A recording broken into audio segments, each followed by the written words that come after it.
Hey everyone, welcome to TY Hub Let's Talk podcast. We're with the Irish Air Corps out in Baldonnell and we're delighted to be joined by Captain Neil Dunn. Welcome.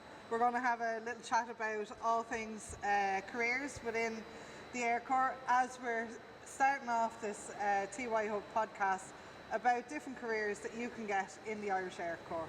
Welcome. Hi Fiona, first and foremost you're very welcome to Casement Aerodrome, home of the Irish Air Corps. Thanks for having us, it's an absolute pleasure. We're in the Flying Training School. Yeah, so we're here in the Flying Training School, so that's part of obviously a bigger team effort here in Casement Aerodrome. But to, I suppose, give you a little bit of context, the Air Corps has been in operation for the last, or just over 100 years. We've recently celebrated 60 years of helicopter operations also.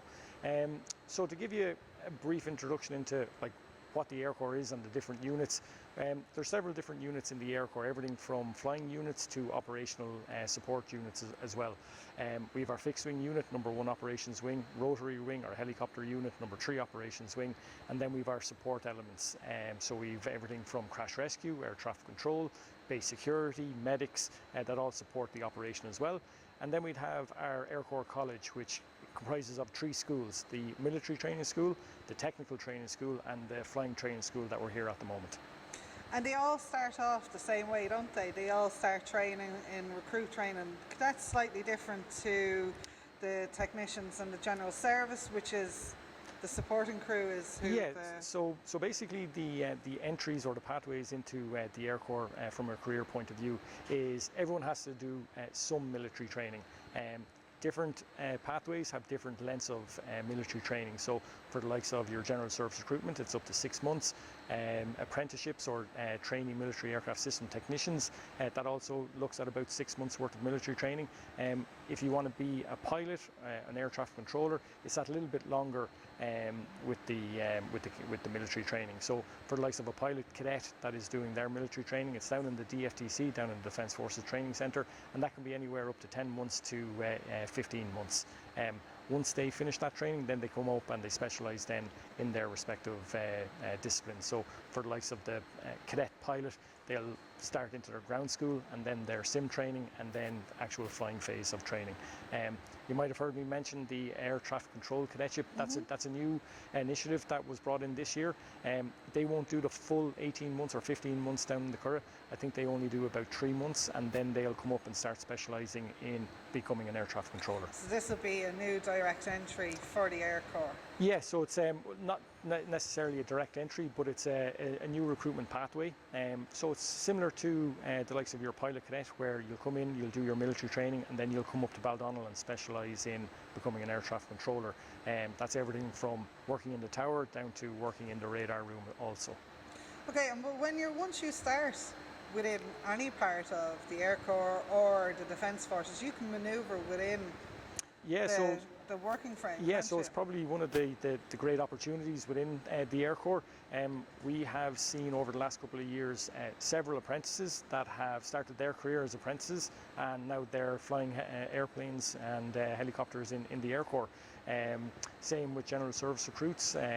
If they come in, we know a couple of them that have specialised or have moved into maybe the technical or into the flying streams or pathways as well. So just because you come in under one recruitment pathway, there is opportunities for anybody and everybody to come in and I suppose change that.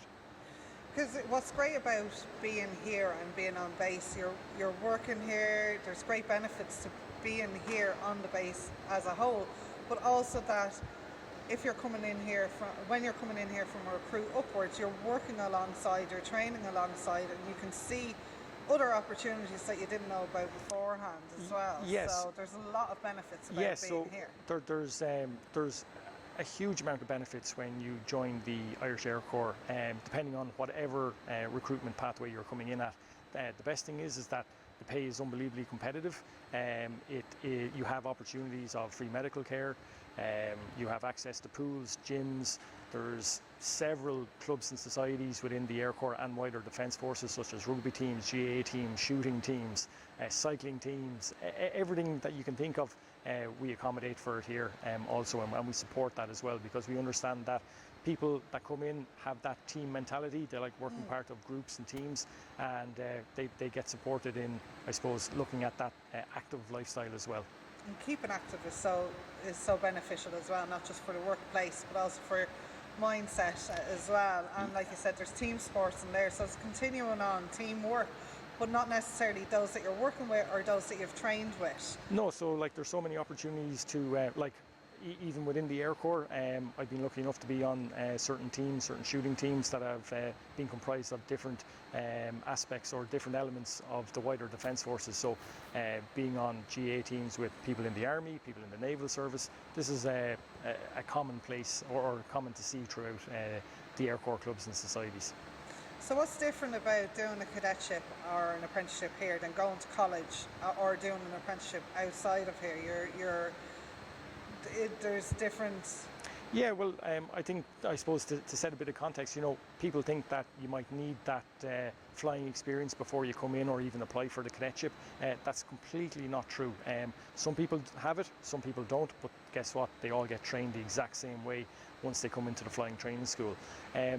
One of the, I suppose, benefits of getting that experience is that you might, get a feel for it. You might, I suppose, understand that, it might be for you or mightn't be for you. So people kind of will do that, but that's completely up to them, and that's absolutely fine. So yeah, that's. And how many people work on base or work with the Air Corps? Yeah, so you're looking at approximately 700 to 800 personnel on any given one day, because we have obviously ceremonial duties, we have security duties, we have duty crews. You would have people either on duty or resting off. So on any one day, that figure can vary. So do you live on base or do you live off base? Is there options there? What way is it? Yeah, so that's another great benefit of, I suppose, of joining the Air Corps. Throughout your training and even afterwards, there is opportunity to stay on barracks and live on camp. During your training, you have free accommodation, all your food is paid for, and as I said, you have access to free medical care, free gym, the pool down in the Curragh. So all of those things kind of help people make that decision to come in comparison to, I suppose, taking on the financial burden of either continuing on with college or going down a different crew or career, where they would have to basically rent accommodation in the heart of Dublin, which can be pretty expensive. Yeah, like in comparison, like with a college degree, like you have level 7s and level 8s, they're equal in some of the training that you do as well. So that's another great benefit, is that once you come in, it's this environment in here is continually learning and career professional development. So it is important to tell people that once they come in, whether they have a leaving cert or a level 7, level 8, whatever they have, they can upskill straight away. I've known people in the past who've come in as school leavers, never thought that they'd graduate or go on to graduate from, say, the likes of a university, and they've been able to do that within the Defence Forces and especially in the Air Corps, because as I said, that's the type of stuff that's really supported and encouraged here in the Air Corps.